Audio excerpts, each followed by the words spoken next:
Today's episode is brought to you by the Whole Life Decluttering Workshop, featuring a proprietary 6-step system, the Simple System, to help you declutter your life in a way that will last. Purchase this workshop on demand and receive the video training and dedicated workbook at positivelyproductive.com/resources. All of my work is about loving yourself into this version of yourself that feels actualized and good. I think it's our birthright to feel joy, but so many wrecking balls of reality get in the way. What happens is women set out with these good intentions, and when it doesn't work out, then we self-sabotage too. We shame ourselves, and it's just a icky spiral. So my choice is always to view this through the lens of self-compassion and think of rhythms over rigidity. You're listening to the Positively Living Podcast. I'm your host, Lisa Zawrotny, founder of Positively Productive Systems and a productivity coach certified in positive psychology and stress management. Join me as we explore ways to live a more proactive, positive life with episodes on productivity, self-awareness, mindset, entrepreneur life, habits and systems, simplicity, fun, and more. I understand overwhelm personally as a multi-passionate entrepreneur, wife and mom to kids and cats, and as a caregiver. I'm here to help you choose what's right for you so you can do less, live more, and breathe easier. Sound good? Let's get to it. Welcome to the Positively Living Podcast. I'm your host, Lisa, and those who know me know I am not a morning person and have not been a fan of the focus of morning routines in the productivity industry. And the reason is simple. That focus has been an overly simplistic approach that doesn't take into consideration our chronotypes. What's our circadian rhythm? How do we work best? When is our energy at its peak? And how can we maximize when we apply our efforts to a routine? I found way too many clients feeling guilt and shame because a morning routine didn't work for them, when it's not their fault. I've shared many other options with clients and on the podcast, including focusing on energy management and scheduling what you do accordingly. I even shared about our ultradian rhythm in episode 215, the energy fluctuations within our bodies that we can use to guide our productivity. I'm definitely focused on finding ways that work best for you and how you live. That being said, I'm also game to see how we can modify traditional approaches so we can benefit from what works within them while also keeping it personalized and sustainable. Today's focus on the morning routine with my guest Whitney does exactly that. Whitney Baker is the founder of Electric Ideas and a self-connection coach devoted to helping modern women, especially moms, reignite their inner spark. She guides them in trading stress and soul-numbing routines for clarity, creativity, and a life that feels genuinely their own. As a certified meditation teacher and experienced group facilitator, Whitney has a gift for making soulful practices feel not just acceptable, but doable, even between work calls and school pickup. With a master's degree in journalism, she also hosts the globally ranked Electric Ideas podcast. I was honored to join Whitney for her podcast, which I'll link to in the show notes. And I'm delighted to introduce her to you today.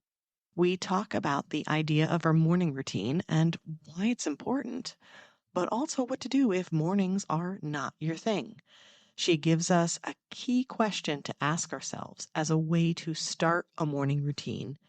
And we talk about the idea of a morning rhythm versus a routine and why that can really matter for habit development. So many of my favorite keywords come up in our conversation today, including self-compassion, self-connection, habits, and gratitude. Some episodes of the podcast you may want to listen to as a complement to this one include episode 210 on gratitude and 227 on combining and stacking habits, which also links back to my original habits episode if you want to deep dive into that topic. I'm curious, is a morning routine or rhythm something you've prioritized or that you want to work on? If you're inspired by this conversation, please screenshot the episode and post it on your social media and be sure to tag me on Instagram, positively_Lisa. I would love to see your ideas and your inspiration around a morning routine. Now, let's join Whitney to talk about how changing your mornings can change your life. Whitney, welcome to the Positively Living podcast. I'm so delighted to have you here. I'm so excited to be here, Lisa. Thank you for having me. Well, we had an incredible conversation on your podcast, which I'll be linking to in the show notes. And it's wonderful to be able to reciprocate and have you back, especially because you had me intrigued about today's topic. But before we dig into it, I'd love it if you would share a bit about who you are and what makes you light up. Thank you for that invitation. I am a certified meditation teacher and self-care coach, and my company, Electric Ideas, is all about helping women, especially moms, reconnect to their inner spark. And I love talking about what lights you up because so many women are in that water hose of other people's needs and completely disconnected from themselves and their desires. And that's a lot of the deep work I love to dig into with women. What's lighting me up right now actually is the promise of spring. I went on a little walk this morning and I just really honed in on a bird that had a couple little twigs in its mouth. And it was light out when I woke up and it just felt really energizing. So that's really a small thing. I'm all about small sparks of joy and fun that we can just weave into the realistic, messy lives we all have as moms. And so, yeah, that's where I'm at right now. I love that. And I feel that deeply as a New York State resident. We have been waiting so long for spring. And yeah, having these moments where I walk outside in a t-shirt and I'm okay. And that there's this thing in the sky called the sun. It's just really wonderful. And to your point, we do in the lives that we have, in the stress levels that we have, and how much we give to others and where we go, we need to find those small moments. And I think that's what we build upon. It's just like small habits and all of those things. I love what you're about. As I said, we had such a good conversation. We were on the same wavelength, and I feel like you are the best person to it's not about convincing me, but it's about exploring a topic that I've been uh it's not hesitant, but I'm always protective of my people who don't quite fit the standard societal approach to things. And I think many moms are like that. So what we were talking about, spoiler alert, there's no spoiler alert because the title says so. But when we're talking about what we're doing in the morning, and we love to talk about morning routines, I would love for you to jump into this topic with us and tell us what the deal is with mornings and morning routines and why they are such a big deal, why we love to talk about them. I do love to talk about the morning routine. And before I share tons of perspective on this, I wanted to tell you, Lisa, that you planted a seed in me when we were talking because you asked a very fair question. Well, what if I'm not a morning person? That's very valid because, as you know, we're both all about creating more flow in people's life, not friction. We're not coming from this forcing, efforting energy anymore. One thing that really came to mind is the word breakfast. People think about it as breakfast. And, if someone said to me, I'm not a breakfast person, well, everyone eventually has breakfast because you break your fast. And that's kind of how I started thinking about it for you, because you have a day break no matter what. It doesn't have to happen at 5 a.m. in the morning.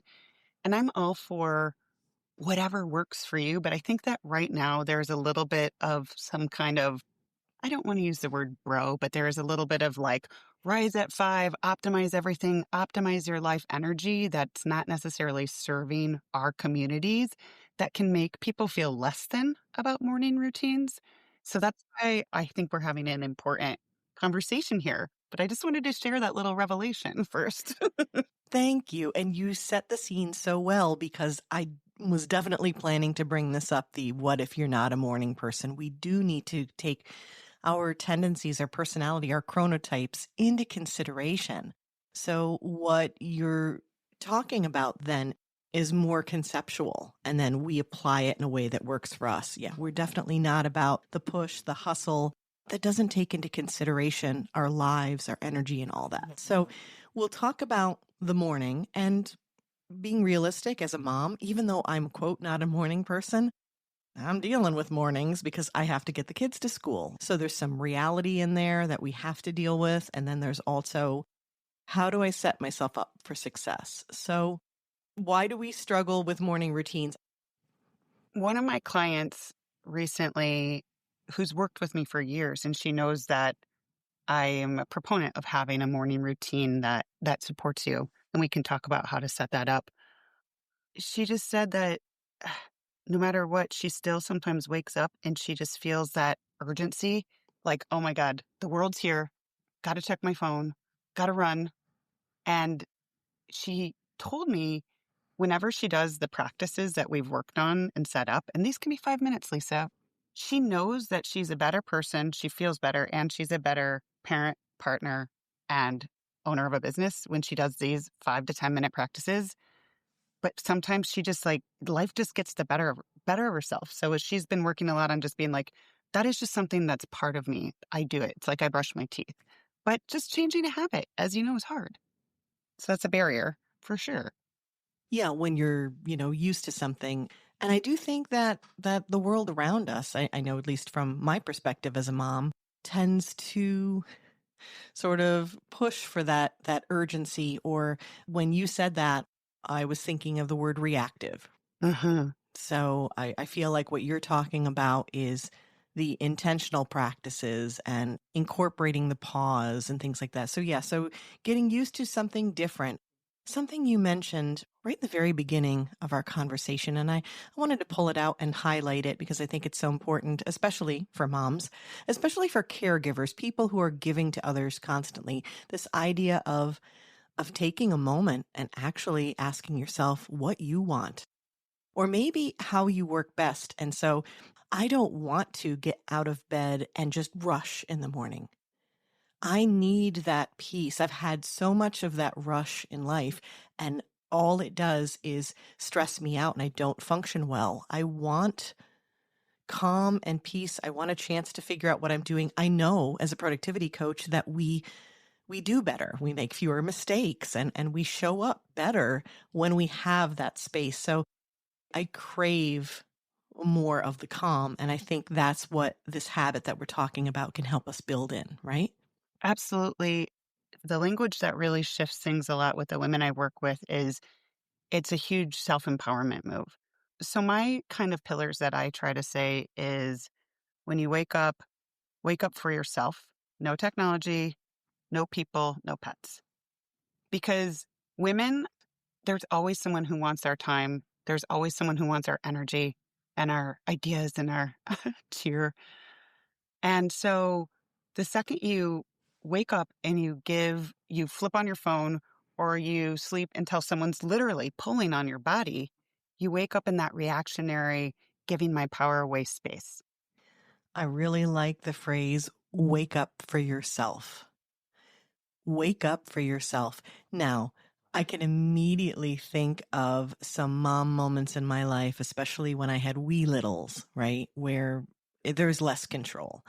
But I also know that as they have gotten older, the more that you're able to communicate with them, and it has to be at certain levels, you can explain, mom needs 5 minutes. And there will be a time, right, where they're at an age where they're like, I don't even know what that is. And 30 seconds later, it's like, is the 5 minutes up? So, there are some challenges in terms of showing them what that means and helping engage them. But over the course of time, I think the more that you move toward that concept. You may not be able to get as close as you'd like, but there are adjustments you can make, like not picking up your phone first thing, by having your clothes laid out, like doing these different habits, right, that will help make it better so that if you do need to be reactive for the care of little ones, let's say, then that's the one thing you're being reactive to, and then 99 other things that at least you are being more intentional, right? I'm so glad you brought this up because a big part of working with moms, depending on where they're at, is acknowledging the season and giving ourselves a ton of space and grace. Oftentimes, I think another barrier for women to have a morning routine is it's kind of like the person who's not currently in any wellness routine who thinks they're going to be like set this unrealistic New Year's resolution and like, just like work out, eat clean, and like do all these things. It's like sometimes for certain women, especially people who are used to being high achievers, it's like their morning routine has to be this like huge winning game or nothing. They're very rigid about it and it's black and white. I'm all about finding ways to weave these practices into the reality of the day-to-day lives of women. But I think any woman, I wish that when my kids were young and I was just a zombie, I could have taken 10 seconds and had a gratitude practice. And the second I put my feet on the floor, just said thank you. And that could have been a morning routine for me. Yeah. Oh, I'm so glad you brought that up. And I've mentioned this on the podcast before, that one of the first gratitude practices that I tried had to be that small. I love that you said, listen, it can be 5 minutes. It can be less than 5 minutes. And I came up with something. I still want to trademark it, so I keep mentioning it here. I referred to it as the gratis snooze. Making myself laugh because I'd wake up and I'd have like, maybe seconds. And I'd be like, okay, I don't have to get out of bed just yet. I'm not going to engage with anyone. I would take a moment just in my brain. I'd be like, 3 things, Lisa, 3 things you're grateful for. And eventually I got better at asking the questions, and it's just whatever, something that makes me happy, fills me with joy and wonder. And to your point, it can be so fast. That could be like a tiny little thing that you do to adjust. And we learn lessons learned. And that's why we're sharing those lessons right now, so that you can walk away saying, okay, here's one little thing I can do. Let's keep going with that, Whitney. How would you guide us to make some adjustments and choices basically to get started? We're walking away going, listen, my life is a little crazy here. How do I make this shift? Because you're right. It's not a couch to 5K in 2 days. It's not a, now we're going to do all of the good, healthy self-care things. It's not sustainable. What do we do to make it sustainable? So, for any woman who is trying this on for size, especially for the first time, I encourage you to think about the energy you're craving right now in your day to day life. So, if you're feeling frazzled, if you're feeling overwhelmed, if you wake up and you look at the chaos and the piles in your space and its immediate tension in your body, I would ask yourself, what do I need? And then deliver it to yourself that first thing in the morning. You can give yourself that. So maybe your practice is a calming, down regulating breath work or meditation. For some people, it might be that they need to connect with their creativity or they need to connect with more energy. And so maybe they think about, okay, what is the smallest thing that could put me in the state of mind? So, for example, Lisa, I know you like music. Maybe you just say, hey, my morning routine is going to be that I dance it out to one song before I do anything else. Because I think about the energy of you doing that and then engaging and then being with your people versus not. It just is so subtle, but that's just a one fun way. And I just give women an opportunity to explore. And then when you get used to something you like and you're doing it for 5 minutes, maybe you want to stack. Then you explore other things. But I would just say start with one thing that feels true to you. I think there's always many roads in, but there's no one size fits all. Preach. Yes, exactly. What you're talking about is classic habit development. We always start with the smallest step. And I know that when we want to make big changes, when we are maybe frustrated with how things are, and there's a long road ahead, at least that we perceive, and sometimes that actually is, that we want to get there further faster. And, life and society around us is filled with these answers that are magic bullets. And it's so frustrating because it's hard to be patient, but the promise of what those small steps brings is so incredibly important. And I think you gave us the best question to ask. I absolutely love this. As saying, what do I need? But not just answering that question, but using the answer to that question to be the first thing you give yourself that day. You're talking about priming your productivity. You're talking about setting yourself up for success. And the other thing you're talking about is like our nervous system regulation. So, so important. I love that. And I also would just say that self-connection, when we feel that we've taken a beat and we've dropped into our heart space, and then we're entering a room with that energy, we're much better in a place to respond and not react. And I think that's, as parents, have to practice. And again, so some of this sounds very like, okay, we need to, be connected to our bodies, right? There's some kind of woo-woo aspects, but they all also connect very scientifically. We Mm. know that when we are in stress response, which is so very common in a very hectic, busy life, that we are not going to focus as well. And I love how you said respond versus react. And yeah, there's so much more intentionality there. And it's taking a beat. It's seeking to understand as opposed to making assumptions. It's all of those important things that we need to do cerebrally in order to make better choices. I love that. Now, I think it was when we were recording for your podcast and having a chat. One of the things that you had mentioned to me, I hope I remember this correctly, when we're talking about morning routines, that's kind of the standard phrase, but you mentioned the distinction, the idea of a morning rhythm. Mm. And if I remember that correctly, I'd love for you to speak to that a little bit, speak to that distinction or maybe that reframe.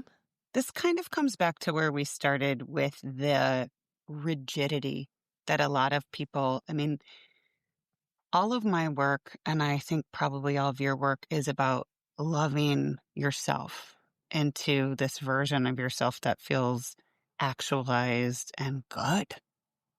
I think it's our birthright to feel joy, but so many wrecking balls of reality get in the way, right? So what happens is women set out with these good intentions, and you know this from all the work you do around habits when you're like, okay, I'm going to do 10 minutes of this and then 20 minutes of this and then that and that. When it doesn't work out, then we self-sabotage too. We shame ourselves, and it's just a icky spiral. So my choice is always to view this through the lens of self-compassion and think of rhythms over rigidity. And it comes back to a little bit about how we were talking about like that bare minimum. Like, okay, my normal rhythm that I really feel like would make me feel great most days is if I got up and I had a quiet tea outside, and that's it. I just need 10 minutes to sit. However, if it doesn't happen completely, I'm going to just not beat myself up or give up or be like, I can't do the morning routine. I'm going to try to float the wave of life and the life's messiness and choose to have that day be the day where I just say, I'm grateful to be alive when my feet touch the floor, and let that be my touch point. It's more like a wave than a cage. Oh, I really like that. And I'm also thinking about how sometimes, let's say it's, that we're talking about a morning routine, we're talking about setting ourselves up, but these are all practices that we could also insert into different checkpoints during the day, right? And sometimes if you're like, I'm going to take that 10-minute tea, let's call it, me and my alliteration here. But what if you could only do 5 minutes? Then be good with that, right? Or let's say you go to take the 10-minute tea and then you get interrupted. That can be so frustrating. And I know, especially at first when you're like, but I've been carving out time for myself and now it's being taken away. But then you say, okay, I made it to 7 minutes. It is celebrating what did work. And then also quietly, courageously saying, all right, I'm going to set that timer for 10 minutes tomorrow and see how we do. Hallelujah. Yes, you're speaking my language. I, even for myself, have to remind myself it's a practice, not a perfect. These are some good phrases, Whitney. We're going to have so many quotes. I love it. Yeah. The word practice is a word I use a lot because it's a noun and a verb.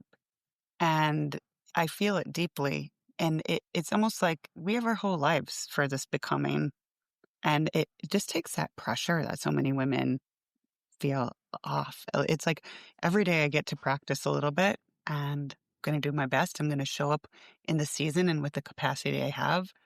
I'm going to be self compassionate and then I'm going to let it go. And tomorrow I'll show up again. And that's how I build self trust. So true. So practice is a noun and a verb. I like that. So is love. And so this is what we're talking about. It's taking a concept and putting it into action. And that's what we're talking about with habits. So I love that we've talked about the idea of the rhythm.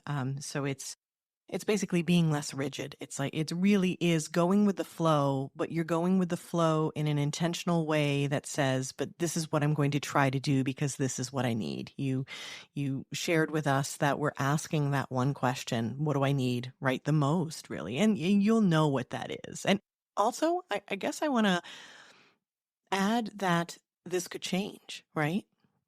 Absolutely. I loved what you said about honoring the season of life that we're in, right? The stage of life that we're in, there is always a sliding scale to this. That's kind of the phrase that I tend to use about that flow that you talked about. And so at some point you may feel, maybe when you're healing, I'm still in that point where I'm like, I need the quiet. I need the quiet. But it gets better. At some point you may need more of the energy, or maybe depending upon, the season that you're in, even a shorter scale season where it's like, okay, this is what's happening with the family for the next 6 months. So I'm really going to need the energy more than anything else because we need to push through. It's understanding and responding to those changing needs. So you've given us the question, the really main question we need to ask ourselves, and how to prioritize for the day, the idea of it being a rhythm. I love that you brought up self-compassion. You are bringing up all the good words. I swear I didn't pay Whitney. I swear. But it is just so beautiful. So as we move forward and we say, okay, great concept. I would love to set myself up for the day. You've given me some ideas, but any other thoughts on what we need to take away today to actually start changing this from it sounds good to here's how I can take action? And I guess as a bonus, because meditation is your thing, if you have some guidance for us there, I welcome it.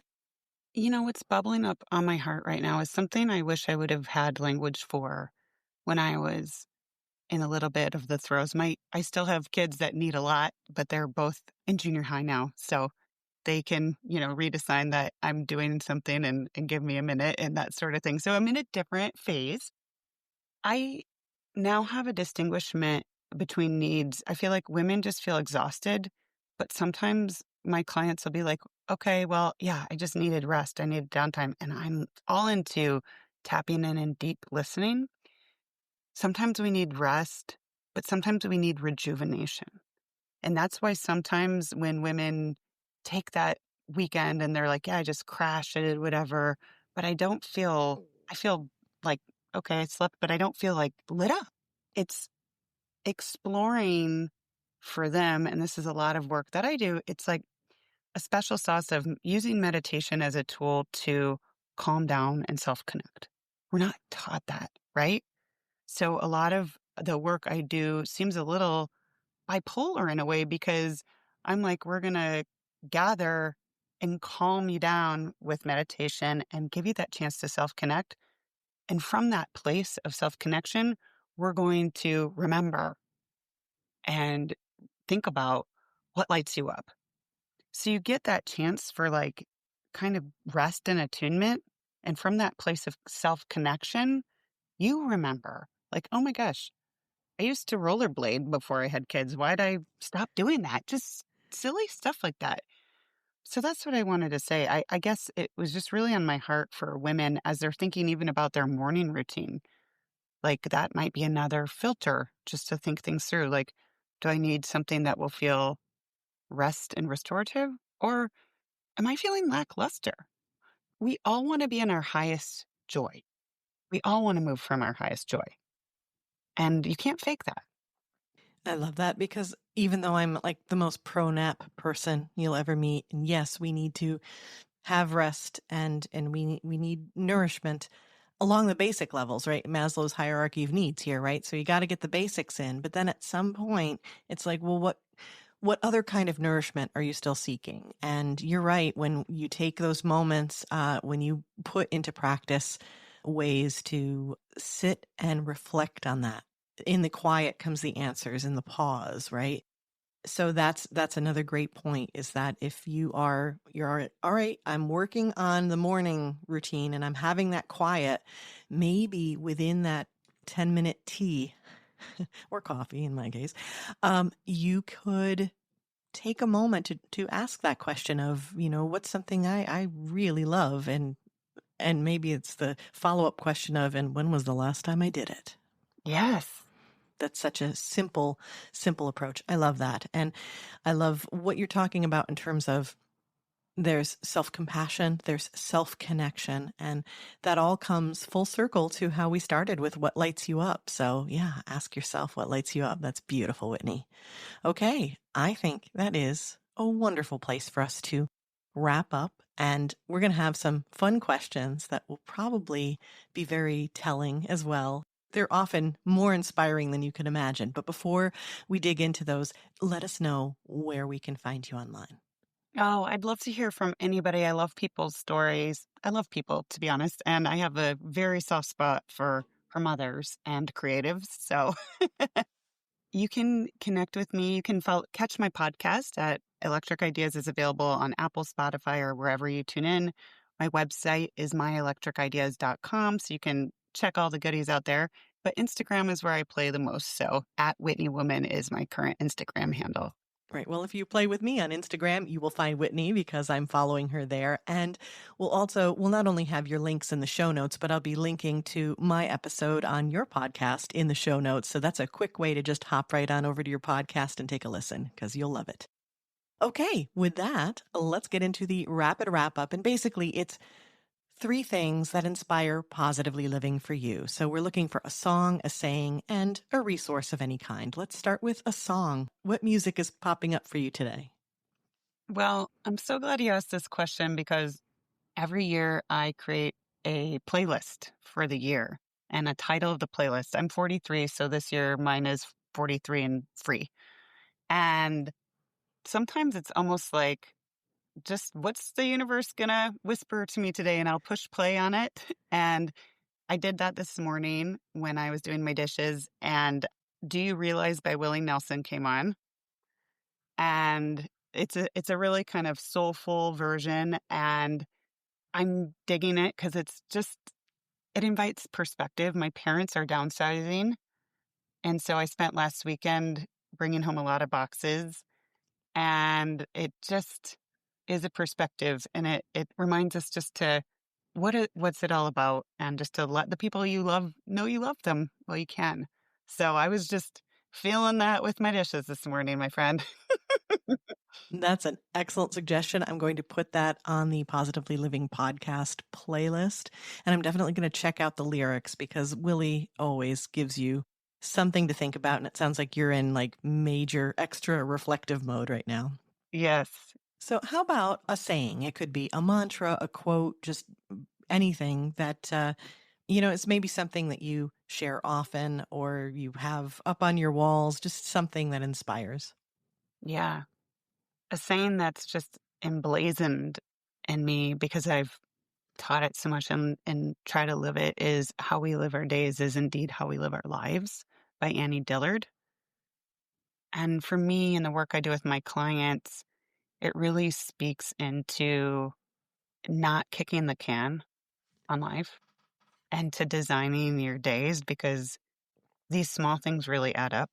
Even like this morning routine, you're going to be your 6 months is going to happen, and you can make these 1-degree shifts. And I really believe that's what makes big transformations happen. A lot of people think they have to wait. That's a great quote for the whole habit idea. And to say, think about what you start today, even by summer this year, what a difference it'll make. That little 1%, it'll show over time. So the last thing is a resource. It can be anything. It can be related to today's topic. It not. What's a resource? Maybe that just makes your life better. Yeah, I would say Goodreads, the app, Yes. because I am someone who reads a ton for work and for pleasure, and they're often the same. But I swear to God, Lisa, I don't know what the deal is. People will be like, "Have you read anything good lately?" And I'll be like, it's kind of like, I think sometimes it's a great way. It's almost like a organizational tool, which I think you would like too, because you can keep track of what you want to read. You can keep track of what you've read. And if I don't have something tip of tongue, I can be like, well, let me check. And I'm over being embarrassed about that. If my brain isn't filing something right then, I have my list, and it's just fun. I love that. For all the I can't even say bibliophiles. There you go. That was easy for me to say. And including me, Goodreads is such a great suggestion. Okay. Now I have one little bonus one for you, and you're going to love it because you mentioned it earlier. So last but definitely not least, let's share some gratitude together. What or who contributes to positively living for you, Whitney? Great question. I finally did the work in my house to like paint it and make it feel like pretty. It sounds silly because I think for a long time I just didn't want my kids to grow up in a house that felt precious, and like they couldn't get the jelly, so whatever, and now they're old enough that I was like, okay, now I didn't feel like my home was a reflection of who I was anymore. And it was just, I'm such a sensitive to my environment person and I work from home. So it just felt like, and it's an ongoing process, as it always is, to cull and add, but we made some pretty major transformations, and I ended up making like a custom desk because I didn't have the right one for my space, and it feels very connected to an act of self-love that I've created spaces that feel really, really wonderful for me to step into in my own home. Oh, I love that. I'm a huge proponent of that. I work with my clients so much because I say that our environment both affects and reflects our mental state. Hmm. And so the more that we can surround ourselves with an environment that's conducive to what we want to do, very similarly to the question that you asked about, what do you want out of life and what can you do as an action in your morning routine? Well, it's the same idea. How can you make your environment a place that's going to lift you up, bring you joy? My office feels that way to me, so I totally get it. So yeah, absolutely grateful for good spaces wherever we can find them. And I am grateful for you, Whitney. So grateful that we connected, that you invited me to your podcast and I could return the favor. And I want to thank you for shining your light so brightly in this world and for sharing it with us today. Thank you, Lisa. I just loved connecting. I'm so glad to be here. So I appreciate you sharing my voice as well.